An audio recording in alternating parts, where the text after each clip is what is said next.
Howdy, everyone. Matt here. I got a question for you. What are your thoughts on performance reviews? Let's talk about it.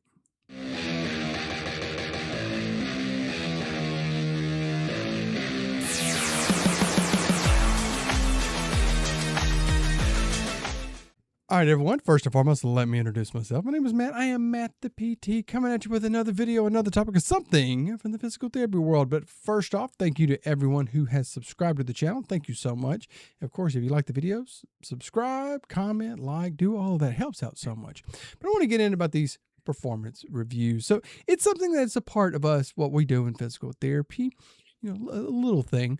But I wanted to talk about it because I've seen a few things kind of coming up about these reviews and stuff like that. And I want to talk about it because I have been on different sides of it. I've been the staff therapist who has to, review what you've done in the past year. And I've been the manager where, of course, you got to review yourself, but also go through with employees and do all of that.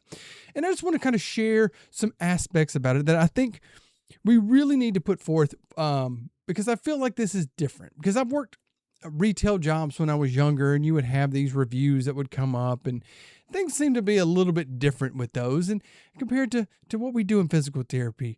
And like I said, I just want to talk about that. And of course, I want to hear your thoughts, opinions, and beliefs and all that. Just please share that down below. But let's get right into it.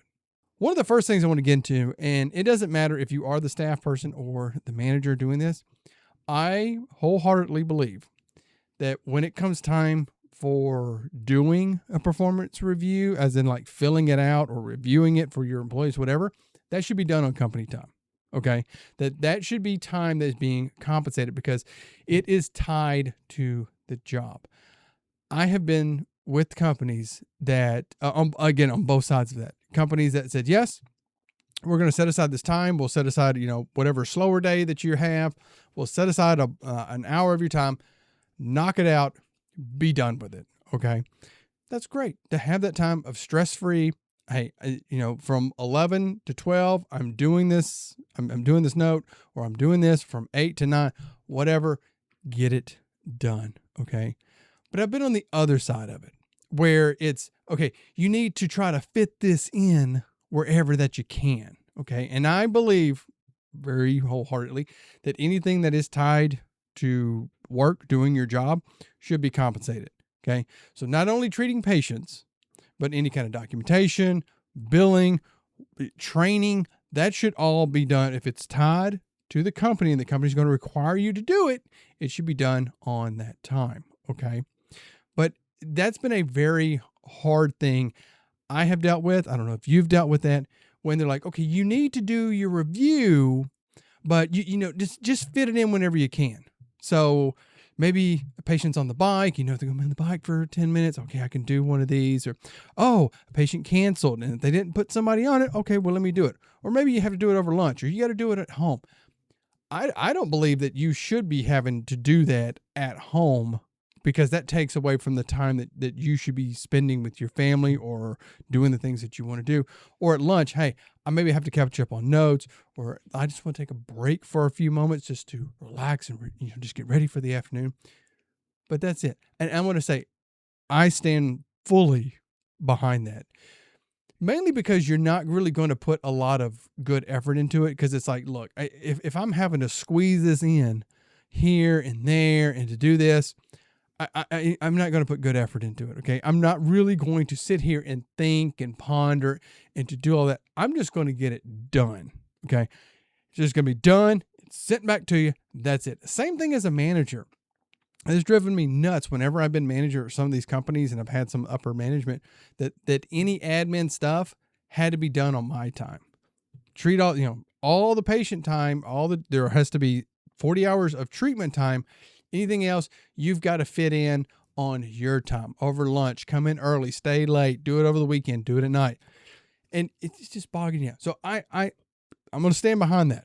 I think we all need to go with that. Set aside that time. And again, don't abuse it. Okay. As an employee, don't, when you do that, don't abuse it. Don't be like, I get done in 5 minutes and then I was just going to goof around, whatever. Or like, no, it's going to take me a couple weeks to do that. No. If you get that time, be good about it. Knock it out. That's the first one. Now, the second big thing that really needs to be addressed is that the scoring system. Okay. The scoring system of however that you do whatever, okay. I swear every other year it's something different. Okay. It's a 1 to 3 or 0 to 3 system, where 0 is below, 1 is meeting, 1 is just under, 2 is average, and 3 is above it. It's a 5. 3 is average, 5 is exceptional. 1 is barely doing anything. It's a 0 to 7, where 7 is the worst and 0 is the best. It seems like it's always changing and doing, where it's like, hang on, I understood last year. Why is it changing this year? And with that being said, I wholeheartedly believe this as well. And you can send this to any of the upper level people or management. If you are one of them, this is something important. If you have to say the words, well, nobody gets this score, so a very, very high score, nobody gets that score, do not even include it. Okay. I worked for a large company many years ago, and they had a 1 to 5 scale. And they told us 3 is you're meeting expectations, 4 is above and beyond, and 5 is exceptional. But nobody gets a 5. You better just show all sorts of stuff to get 5. Okay. And I had someone who worked for me who would go above and beyond and was doing this excellent, amazing work. And I tried to justify giving them a 5 on some things. And that upper level people came back and go, no, nobody gets a 5. No. And you want to know what happened? That employee goes, oh, but they were very disheartened. And they're like, oh, so it doesn't matter if I do that. It disheartened them. I understand that management will say that, well, it motivates people to do it. No, it doesn't. It disheartens them. If it's like, I tried as hard as I could, and everyone saw that I tried as hard as I could, and the management above me saw that I tried and I still didn't get it, no, I'm not going to try harder. I'm not going to do it. If I just do what was expected of me, perfectly fine. Okay. So I will say, if there's ever a thing, and I would bring this up to anybody I ever worked for again, that if those words come out of your mouth, that when nobody gets this, don't even have it on there. Okay. Because we're not even going to try. I'm not even going to try to do it because you're not going to get it. So I'm going to worry about that. And there's a thing I think goes along with that. And that is defining more of what is expected. Okay. Because, someone will say like meet expectations or, average or meeting duty, whatever. And that I found is something that's kind of hard when you get into like physical therapy as well.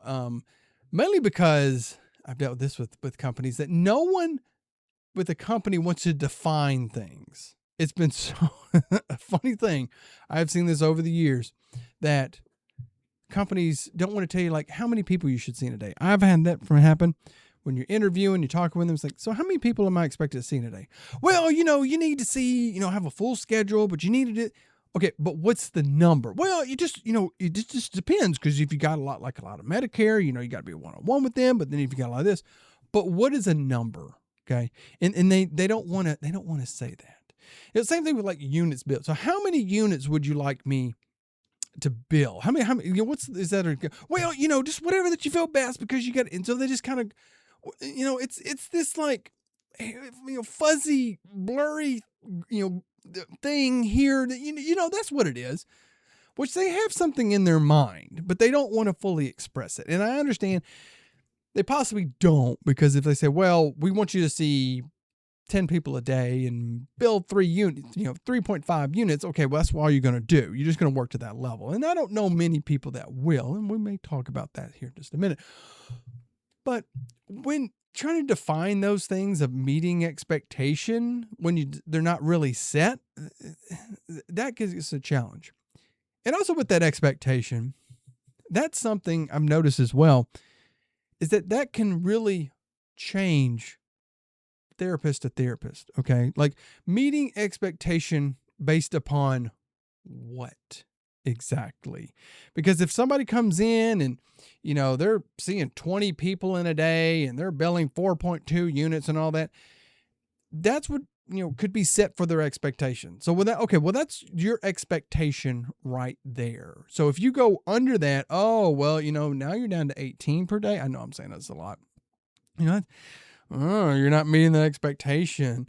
Oh, you're not doing this. So that expectation or that meeting expectation can vary person to person, really. And I've seen that happen a few times where, oh, okay, this person, really can be considered average on what they do, but they get rated the same as someone that it's like, wow, they do really high quality care, but it's because they're meeting their expectations are different of how it's first set. So I think that's something else that really, really needs to be defined. Now, another thing I want to talk about is like with goal setting. Okay. That's been like an interesting thing. Now, kind of again, talking to that first thing I mentioned earlier, when you're kind of pressed on time, oh, you got to fit your review in between patients and stuff like that. Are you going to have a lot of time to sit and like really come up with good goals and stuff like that? Or, are you really going to have that time where it's like, well, can I really, think of this all out and do all this? One company I was with made us do SMART goals, and that stands for, the specific, measurable, achievable, relevant, and time bound. And I remember they wanted every single one of them to be a SMART goal and to sit there. Oh my gosh. And they kept kicking them back. Okay. They kept kicking them back. This isn't really like measurable enough. Well, this wasn't you need to be like more, it felt like you're trying to do a paper and the teacher's like, well, this draft was good, but you need to clean that. It's like, look, I really don't care. Okay. You keep kicking this thing back to me. I don't see that. Okay. And I've seen some things with goals that get like the management just doesn't understand. I've known for several companies I've been with, they always wanted to see growth. We want to see that you're seeing more people. Okay. You're seeing more people than you did last year. Okay. Really increase it. You can do this. When it's like, how about, that you looked at like last year of what we did. How about we just sustain? Okay. Hey, you had a really, really good year. Can you maintain that? We'll set that as a goal. Maintain, within a 5%, because things happen. Maybe you get weather that happens. Maybe your referral source retires. Maybe a group moves in. Maybe somebody leaves. Maybe somebody gets physical therapy in their clinic, something along those lines. Okay. We got to have these things to kind of play with. Okay. And it doesn't have to always be this kind of crazy, like, oh, it has to keep going up. And another thing with goals, this is something, because I always notice like you would make these goals. We're going to put all these goals in here. And then you never hear about them until it comes time for the next year's reviews. And it's like, oh yeah, we got to look at all these goals again. Well, I didn't know where they were. You seem to have taken them and run off. I've, slept a few times since then. I don't know what goals or what things that I put down last time. And is it even going to be relevant? Okay, we didn't hit that. I really believe that there needs to be something where it's like, hey, let's look at these goals. Let's look at these things. Do an update. And I believe that should go for management as well. That they should look at whatever goals that they help with the employee, and to say like, hey, are you making track toward the goals? Do we need to change it? Do we need to do whatever? Because I really feel like that, again, that's something that it just happens right at the end. Okay, now I got to think back. Oh, I got to remember all this stuff. And this is the thing. I always felt like the employees, I'm going to highlight the best things that I did over that, whatever period of time. Whereas management, well, like, let me try to only look at the, like, maybe issues that you had, drawbacks you had. Maybe somebody complained about you. Maybe you were, didn't see as many visits on this period of time. Or maybe they're only looking at, well, I'm only going to take into consideration the past like 2 months or something like that. We're not going to look at this other stuff. We're only going to look at this little segment of time. That they're not making these notes about, hey, they had this happened or that happened. They had a really good, outcome on this, or it doesn't seem like that really, really happens a whole lot. It only seems to be like these little bits of time. You make these goals, you turn them in. Okay, cool. We're just going to look at them in the next year. And nothing really ever, no one ever really cares about them. They look good on there, and possibly HR thinks they're great, but whatever. And here's the last thing I kind of talk about. And you let me know. And I feel like there's been times that I have seen where companies will reward patients that seem to kind of play along with the corporate game more than others. I know I've been with a company once that had a therapist that was super nice. Patients loved them. They were always bouncing around the clinic, but just like looking at it, what they did, like they would just throw everything at patients, just anything and everything to treat them. Do all these sorts of modalities, do all these kind of treatment, but it's like, you don't really like stick with one thing. You don't really like hammer home like really one thing and really push people. They would see patients for long periods of time. They had one of the higher like visits per patient than anyone else. They would bill a little bit more than everyone else, but they spent a lot of time with them. But then there was other therapists there that, they were nice, they were friendly, they weren't as bubbly as them, but they wouldn't see patients nearly as long. They educated their patients a whole lot. Their outcomes were actually very good on these outcome measures.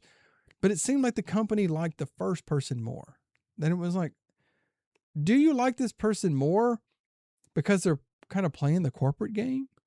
They're kind of, we're keeping patients here longer, so we're making a little bit more money. Now, granted, yes, keeping patients for a longer period of time is going to have benefits, making sure somebody stays better. But it's like, are you really striving to say we want really good outcomes and doing the best thing for patients? Or is it like, seems like it's benefiting you a tad bit more. Okay. It's just an interesting thing. I don't really know how to define that. And I don't know if any company or anything would ever admit to any of that. But anyway, those are my things. Those are some things about performance reports that I've seen over the years. Also, and I think it's the last thing, these performance report reviews, don't make them super long. That's another thing. Oh my gosh.